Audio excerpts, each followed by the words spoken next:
Hello, we are the Super Innovators team made up of Nabil, Misty, Paul, Emilia, and Jackie.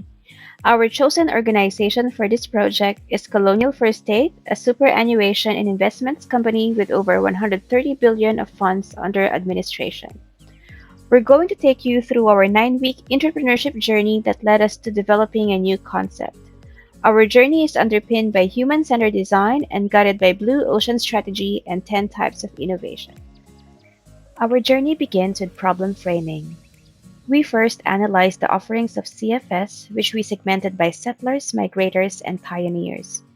We then looked at the pain points faced by CFS, particularly around the challenges of stagnating in growth and innovation.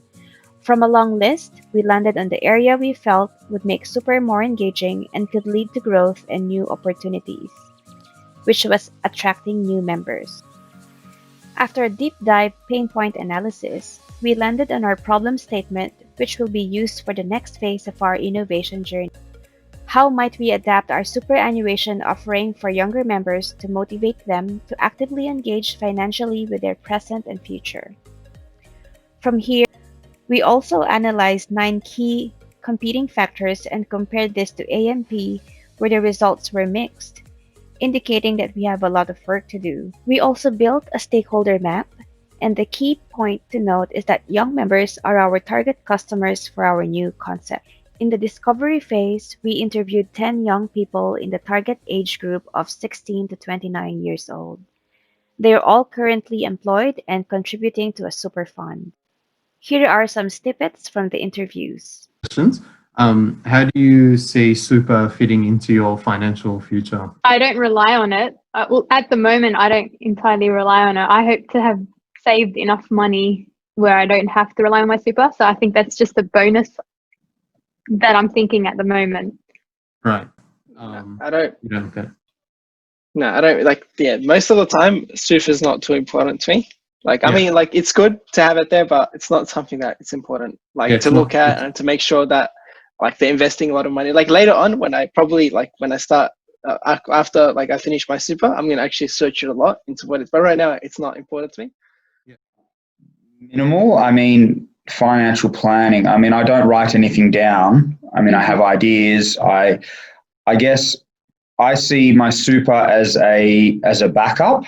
Mm-hmm. If my ambition would be to acquire enough wealth through probably property or through other investments to live off well, but the super is a good backup contingency plan that has to happen anyway. So it'll be a bonus more than what I don't intend to rely on it, or I'm hoping I won't. But yeah, who knows how the future will turn out, I suppose. Contribute to a super fund at the moment? Yes. I'm not too knowledgeable too much about my super. I'm no one with just a rest super fund, and that's all I really know. Most of my all things that are handled through mum, really. Okay. So, and how do you see the super fitting in your financial future? Quite important. So I guess at the moment, I'm really trying to get the most out of it as I can, especially being quite young. About to turn 22 this year, so I want to try and really utilise the sort of long investment horizon that I've got for super. So at the moment, I've changed it from the standard balanced sort of allocation, which is generally quite defensive in cash and bonds, to more of an aggressive investment to really get the most out of it while I'm young. And I can sort of tolerate that risk. Summarize that. My answer: return is definitely a big factor, and the fees that superannuation companies charge is another factor. I always use the mobile app. It's all in your phone. What's more important is you can access the data quickly, and you can see your contributions. You can see the returns for the year. That's what's most important for me as a member. I think the app is the best way to access it, because I don't think people use computers nowadays, like on a day-to-day basis. Aside from work, of course, if you go to work, and if you're doing a desk job, definitely you're turning on your computer. But if you're doing other types of roles, I don't think you would open the computer when you get home after a long day at work. The observations from the interviews were then plotted on a rose-bud-thorn diagram and used affinity clustering to group these observations. We came up with 7 clusters that were identified as technology, access, performance, new offerings, education, features, and customer service. The identified motivators and underlying needs were developed into 5 insights. By using the Blue Ocean strategy and 6 paths analysis, we further created opportunities. We then proceeded to the create phase. We placed our ideas on the brainwriting matrix, positioning them under opportunity statements and how they relate to enabler categories. We then placed our top 6 ideas on the importance and difficulty matrix, where we identified the top-up investment offering and education and had with advice as easy win. In creating our concept, we developed a value proposition which is to educate and incentivize to empower young people to take control and take care of their super. Using the 10 types of innovation framework, we identified how we could best tailor our offering to the experience of the user, leading to our concept to develop a school-based financial literacy program. We then developed our storyboard. Our concept starts by students being introduced to super at school through a module which is part of a broader financial literacy program. The online module includes gamification that allows the student to play a number of super and non-super saving and investment strategies. The student completes the financial literacy program with a simple online test and receives a certificate of recognition. CFS provides the student with a 500 starter super product for them to practice their newfound investment skills. This account is free of charge until the balance is $10,000. An engaging app lets the student keep in constant contact with their super. CFS also will give them non-super investment account that mimics their super choices. The student finds ways to slowly build their super and their non-super accounts such as roundups and dividends. Working from the storyboard, we honed in on the features and assumptions underpinning our concept and whether they would appeal to our target user in the 15 to 18 age group. Specifically, we identified the importance of attracting 15 to 18-year-olds to test whether the fun and engaging and rewarding features of our concept would indeed lead to the users being more likely to engage in super. We tested this by determining whether a simple app as the interface between the educational modules and the target user would act as a viable channel to deliver our concept. A rough prototype of the app was developed and designed to walk the user through the experience and testing their engagement through the mixture of education, fun, and reward that we had. Here are some snippets of our Think Aloud testing. Fin School, preparing for your future today. Sign up, log in. Okay, so what is that making you think? Fin School, what does that mean? So the title's not as clear as it might be. Yeah. Okay, look like.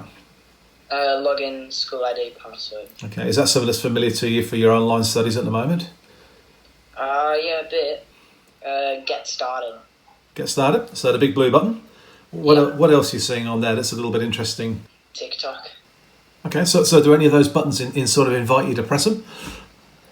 Probably time to save, because I would like to learn how to save more.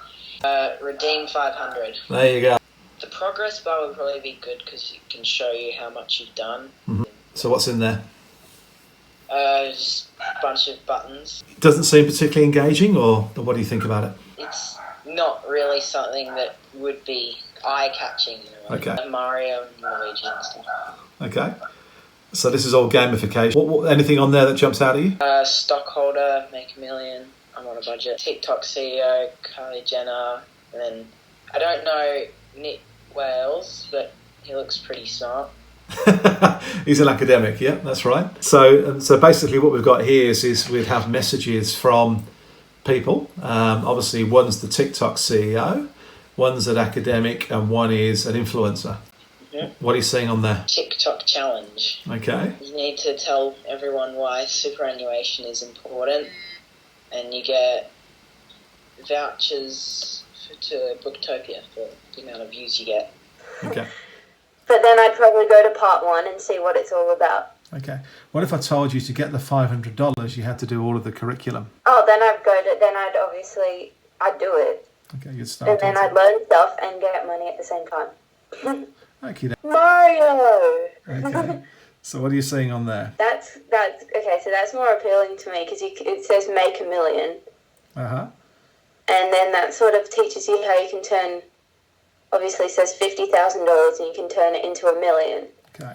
Which is quite cool. So would you be okay? Oh, Kylie Jenner. Yeah. So you'd be interested in hearing what he had to say, and what about Kylie Jenner? Kylie Jenner. Well, she's like a really big beauty influencer and stuff like that. So you see it all over social media. All about. Oh, you can make a TikTok. And? Wow, that'd be cool. And then what happens if you make the TikTok? If you get 1,000 views, you get $25. If you get 5,000 views, you get 50. If you get 10,000, you get 75. If this was a real app, what would you think? I would like it, but I don't think I'd go on it as much because The final step we took was to reflect on the roses, buds, and thorns from our Think Aloud testing interviews with Max and Maya. We aligned each to our features grid and formulated the following recommendations. First is target the titles of the modules to the age bracket. Both Maya and Max were comfortable and familiar with the technology but lost engagement when faced with financial terminology that they were not familiar with. Second is offering rewards and incentives that can be spent right now. Rewards and incentives piqued Maya and Max's interest and were both particularly interested in incentives that they could spend right away. They were not interested in educational incentives and is unlikely to contribute greatly to reaching our goal. Third is building CFS brand as the go-to for Super. We were surprised by how knowledgeable both Max and Maya were about Super, indicating that development of our app is well-timed to meet a currently untapped market where young Australians are interested in learning and building on their Super knowledge. By providing tailored and reliable financial information through our app, we believe that we can establish CFS as the go-to brand for the next generation of young Australians. Taking these learnings back to the concept poster, the team concluded that the concept had merit. The prototype testing, whilst rough and undertaken over a short time frame, had proven that the concept had potential, which we would encourage further development. From the Super Innovators team, thank you for watching.